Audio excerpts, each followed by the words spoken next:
All right, here we are starting our next activity for the Principles of Design from the Leonardo papers. And we've worked with balance, and now we're going to talk about achieving unity, harmony, and variety. So variety and contrast are two of the main design principles that we're going to work on today. So you're going to read into this how variety is achieved. Variety is achieved through the principle of contrast. So contrast is light and dark. So if everything is the same color, it's all going to blend together. So you have contrast that adds some variety. It draws your eye in.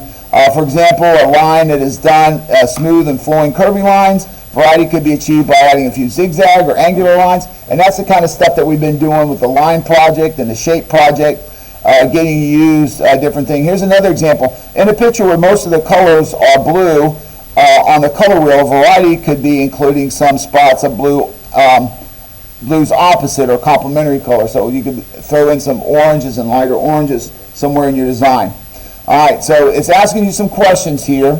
So on your paper that you are going to start working on, you're going to answer what is blue's complementary color. We already said that, you know, it's colors that are directly across from the color wheel, so you're going to have to look back at your color wheel to figure out that. You should already know them by now.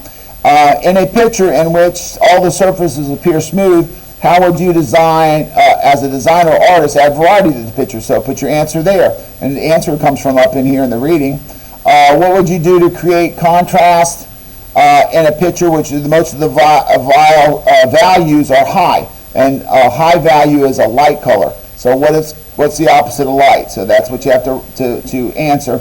How might you create interest in a design in which all the shapes are organic? And we did that with our shape project. We added some rectangular shapes. All right? So that's what's going on with that page.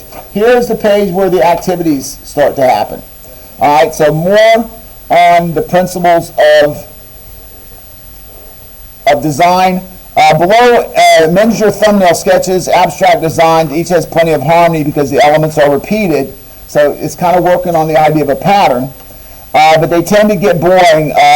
Use your pencil to make additions to each of the designs and create elements that have more interest through adding contrasting elements. So, like we've done before in the past, what we're going to do is we're going to take our white sheet of paper for this activity, for today's activity, and we're going to fold the paper in half.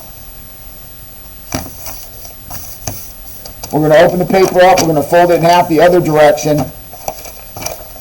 And if you want to copy the same things that are in the picture from the handout, you can. But for example, you may want to choose to draw something else. Like here are cubes, here are stars, here are, I don't know what this last shape is, a flower type shape, modified flower shape. But you could do that. You could put in, there's no hearts here. You can maybe put 4 hearts, like you have for the 4 cubes, and then figure out what else can you put in that design to add contrast or variety. But remember, they all have to kind of flow together and go together.